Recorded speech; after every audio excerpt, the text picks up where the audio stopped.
E aí, pessoal, tudo em ordem? Nós vamos agora falar sobre os grupos sanguíneos, o sistema ABO, o RH e o MN. E nós temos, para que esse assunto fique de uma forma bem clara, entender que a tipagem sanguínea ela é muito importante. No início do século passado, Landsteiner ele direcionou todas as suas pesquisas para entender como era o comportamento dos genes que determinavam as tipagens sanguíneas. Na verdade, ele tinha dificuldade de entender esse processo como genético, mas ele entendia como se organizava a tipagem sanguínea. Ele observava através dos testes que ele realizava em laboratório, que quando ele pegava as hemácias de um doador, em alguns casos elas se aglutinavam, elas se juntavam, formavam grumos quando entrava em contato com o plasma do sangue de um paciente. E ele começou a relacionar esses processos, entendendo que provavelmente existia ali a presença de compostos na hemácia e compostos no plasma, o que ele pensava ser anticorpos e antígenos. Para que a gente entenda essas duas palavras, antígeno é toda a substância que o nosso organismo entende como um invasor, entende como um corpo estranho, que geralmente é uma proteína ou um polissacarídeo que se encontra na estrutura dessa substância química ou mesmo da membrana plasmática de uma célula. E os anticorpos são proteínas que nós temos no nosso organismo, especificamente no caso do sangue, no plasma sanguíneo, que tem por objetivo destruir, impedir o desenvolvimento ou até neutralizar essa substância que ele considera como invasora. Esse processo ele é possível porque existe uma relação intrínseca, complementar entre o antígeno e o anticorpo, que nós falamos que é uma reação antígeno-anticorpo específica. Nós vamos falar de três tipagens sanguíneas. Nós vamos começar pelo sistema ABO, também chamado de AB0. Nós temos nessa tipagem quatro grupos, e a herança genética nós vamos ter um caso de polialelia, que o gene dominante tem dois alelos, o alelo A e o alelo B. Esse alelo A e o alelo B, eles codominam. Então nós temos um caso de polialelia, temos um caso de codominância. E tanto o gene A quanto o gene B, eles dominam o gene que vai determinar o grupo O. Então nós temos polialelia, codominância e ainda dominância simples. Como que nós determinamos os tipos sanguíneos? Pela presença de uma proteína na superfície da hemácia. Essa proteína nós, a partir de agora, chamaremos de aglutinogênio. O grupo A é denominado assim porque tem o aglutinogênio do tipo A. O grupo B, porque tem o aglutinogênio do tipo B. O grupo AB tem os dois aglutinogênios, o A e o B. E o grupo O, ou grupo 0, não tem nenhum aglutinogênio, não tem nenhum dos dois. Então nós vamos observar que o gene, que nós vamos chamar de IA, I de imunoglobulina A, vai determinar a produção do aglutinogênio A. O IB, o aglutinogênio B. E o gene recessivo Izinho, ele não vai determinar, ou ele determina a não formação de nenhum dos dois aglutinogênios. Pensando dessa maneira, nós vamos observar o fenótipo dos tipos A, B, AB e O. Quais são os genótipos? Essa tabela coloca o que nós chamamos de Izinho como IO. Os genótipos possíveis, repare que o tipo A tem nas suas hemácias o aglutinogênio A, e no anticorpo, lá no plasma, ele vai ter o anticorpo ou a aglutinina anti-B, sempre ao contrário do que existe na hemácia. O tipo B apresenta o antígeno, o aglutinogênio B, e lá no plasma nós vamos ter a aglutinina anti-A. O AB tem as duas substâncias, tem os dois aglutinogênios na hemácia, o A e o B. No plasma ele não apresenta nenhum. Lembrando que essa substância presente no plasma vai levar à aglutinação das hemácias. Se eu tiver os dois aglutinogênios na hemácia, eu não posso ter nenhum tipo de anticorpo presente no plasma, senão as hemácias aglutinariam. Já o tipo O não apresenta nenhuma substância na hemácia, porém ele tem os dois tipos de anticorpos de aglutinina no plasma, o anti-A e o anti-B. Quando nós vamos pensar para fazer a tipagem sanguínea, vamos a um laboratório para determinar o nosso tipo sanguíneo, o teste é muito simples. Pega-se uma lâmina e pinga-se 2 gotas de sangue. Em cada uma dessas gotas, em uma gota pinga-se o soro contendo anti-A e no outro pinga-se o soro contendo o anti-B. Se houver um processo de coagulação, de aglutinação, nós vamos observar que se eu pinguei o soro anti-A, significa que naquela gota, se ela aglutinou, existe o aglutinogênio A. Quando nós olhamos a imagem do canto superior esquerdo, nós temos o grupo AB. Repare que os dois tipos anti-A e anti-B promoveram a aglutinação das hemácias. Então nós temos o tipo AB. No canto inferior esquerdo, nós temos o grupo B. Repare que as hemácias em qual foi pingado o soro anti-A não teve o processo de aglutinação. Porém, no anti-B, elas aglutinaram. Significa que esse sangue, como reagiu apenas com o anti-B, é do tipo B. No canto superior direito, nós temos o grupo A. Repare que houve aglutinação somente quando foi pingado soro anti-A. No anti-B não teve nenhum. Isso indica que o sangue é do tipo A. Já no canto inferior direito, nós temos o tipo O. Nenhum dos soros teve aglutinação. Significa que não há nada na hemácia. Isso indica que o sangue é do tipo O.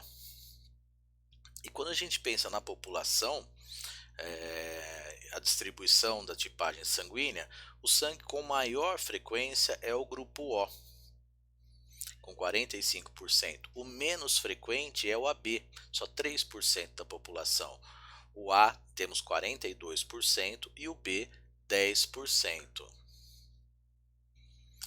A transfusão sanguínea, nós temos que ter em mente que o problema está no sangue do indivíduo que receberá, do paciente, especificamente no plasma do sangue do receptor. Se o indivíduo, vamos pegar o exemplo, do tipo AB, nós sabemos que no seu plasma não há nenhum anti-A e nem anti-B. Portanto, qualquer sangue que chegar não vai sofrer um processo de aglutinação. Por isso que o AB, ele recebe de todos os indivíduos. Já o tipo O, ele tem tanto o anti-A quanto o anti-B no seu plasma. Isso inviabiliza ele receber sangue do tipo A, do tipo B e do tipo AB. Ele pode receber somente sangue do tipo O, do seu mesmo tipo sanguíneo.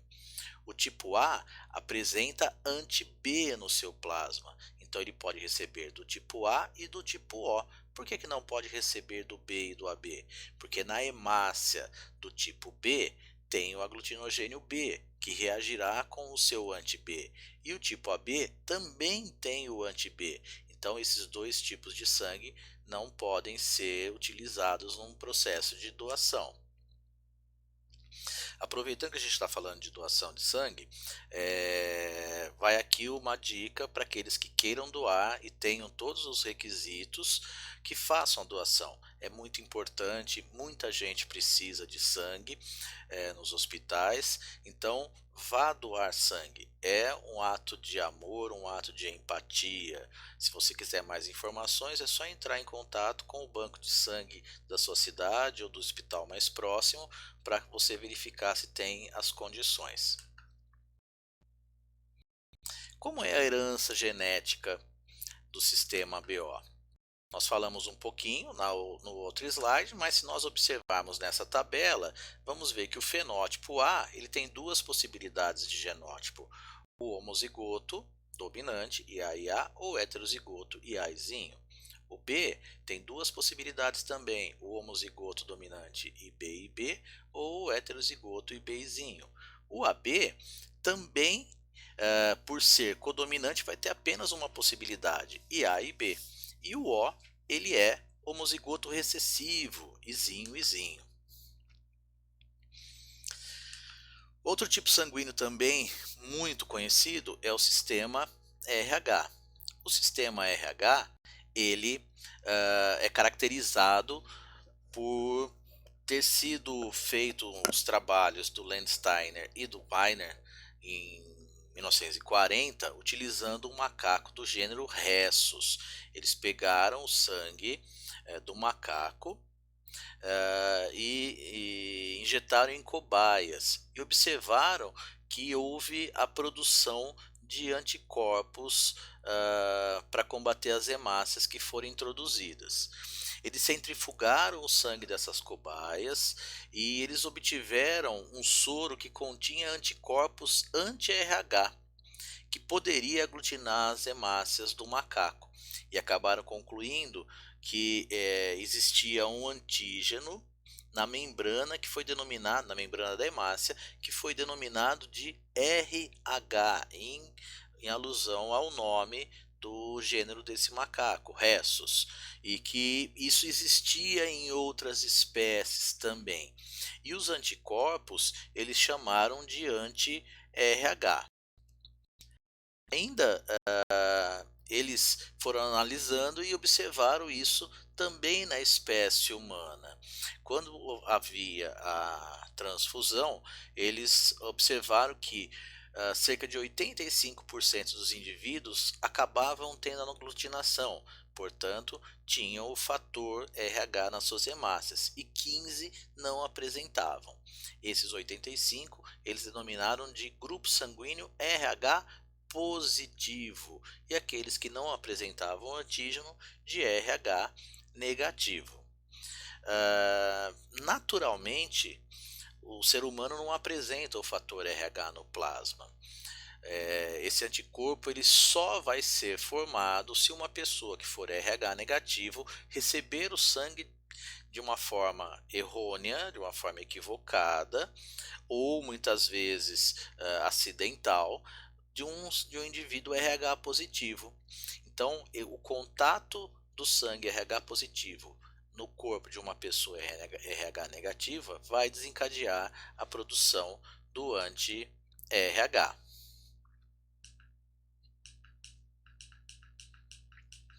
Então, para a gente entender a herança do fator RH, do sistema RH, é uma herança mendeliana simples com o gene dominante, que nós podemos chamar de Rzão ou de Dzão, e um gene recessivo chamado de Rzinho ou Dzinho. O dominante ele vai produzir o fator RH, portanto o indivíduo terá o fator RH nas suas hemácias. E o gene recessivo, o indivíduo não terá. Então, a partir disso, os indivíduos que são RH positivo têm o genótipo dominante homozigoto ou heterozigoto, enquanto os indivíduos RH negativo têm o genótipo recessivo, homozigoto recessivo.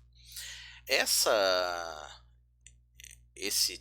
tipagem sanguínea ela pode trazer, numa situação específica, o que nós chamamos de eritroblastose fetal ou doença hemolítica do recém-nascido. Essa doença ela é provocada pelo fator RH, que vai levar os indivíduos a ter uma destruição das hemácias, isso no processo ainda uterino, lá no feto ou no recém-nascido. E as consequências elas podem ser muito leves ou até extremamente graves. Como ocorre isso? A condição sine qua non para ela é a mãe RH negativa e o bebê tem que ser RH positivo. Durante o parto ou mesmo durante a gestação, eventualmente pode ocorrer algum sangramento, em que o sangue do feto entra em contato com o sangue da mãe. Esse sangue RH positivo entrando em contato com o sangue RH negativo, leva a mãe a ter a produção de anticorpos, que não é rápida, ela vai ser lenta. Então, nesse primeiro momento, não terá problema nenhum. Porém, a mãe terá anticorpos anti-RH no seu organismo. Numa eventual gestação, uma nova gestação, que a criança necessariamente tem que ser RH positivo, os anticorpos podem atravessar a placenta e aí a criança desenvolver a eritroblastose fetal. Como que pode ser feito o diagnóstico? Geralmente preventivo, verificando qual é o sistema RH da mãe e do pai, porque podem ser tomadas medidas antes de uma gestação ou durante a gestação é feito o teste de Cumbs, que vai utilizar um anti-anticorpo para detectar a presença do anticorpo anti-RH na mãe e aí vão ser tomadas medidas medicamentosas para que isso possa ser minimizado. Depois do nascimento da criança, a mãe vai receber um soro contendo anti-RH, isso justamente para destruir as hemácias que sejam RH positivas, as hemácias da criança. Os sintomas que o recém-nascido pode desenvolver pode ser uma anemia, uma icterícia. Se permanecer essa icterícia, a criança pode desenvolver uma doença chamada quenicterus, que vai levar essa bilirrubina que causa a icterícia, ela vai ficar na região nervosa, no sistema nervoso, lá na região cerebral e pode retardar o desenvolvimento do sistema nervoso da criança. Então nós observamos nessa imagem a situação da mulher RH negativa e a criança RH positiva. Houve algum sangramento que as hemácias da criança entraram em contato com o corpo da mãe e ela produziu anticorpos anti-RH. Na segunda gestação, esses anticorpos vão até a criança, passando pela circulação fetal, levando a criança a desenvolver essa doença. Como são feitas as transfusões? O único caso que não pode haver transfusão é do indivíduo RH positivo para um RH negativo. Todas as outras combinações não há problema nenhum. Então fica fácil a gente guardar essa informação. Somente de RH positivo para RH negativo não se doa sangue. Para nós finalizarmos, o sistema MN. Dos três sistemas, é o que é menos conhecido, também foi estudado pelo Landsteiner. Nós vamos observar que existe nas hemácias dois tipos de antígenos, dois tipos de substâncias nas hemácias, o M e o N. Algumas pessoas só têm o M, então ela vai ser do tipo M. Algumas pessoas têm só o N, então ela vai ser do tipo sanguíneo N. E algumas pessoas têm o M e o N, então nós vamos ter aí um novo grupo que é o MN. Então existe aí um caso também de codominância entre o gene M e N, não há um dominante entre eles.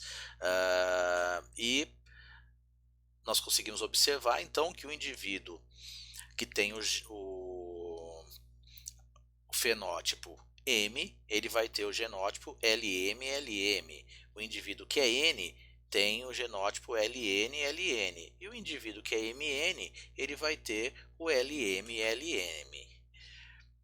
Nas transfusões de sangue, como é um tipo sanguíneo que não impacta absurdamente no processo de aglutinação das hemácias, não tem problema, não há uma reação de incompatibilidade se for um tipo sanguíneo diferente. Para o processo de transfusão, se observa o sistema ABO e o sistema RH. O MN não é tão observado, então não precisamos nos preocupar em entender como é o processo de transfusão no sistema MN, porque não há incompatibilidade entre eles. Galera, então foi essa nossa aula sobre os grupos sanguíneos. Eu vou deixar na descrição do vídeo o link para quem queira acompanhar essa aula que está disponível lá no Prezi. Pode acessá-lo o momento que quiser para rever a aula. Valeu, pessoal, até a próxima.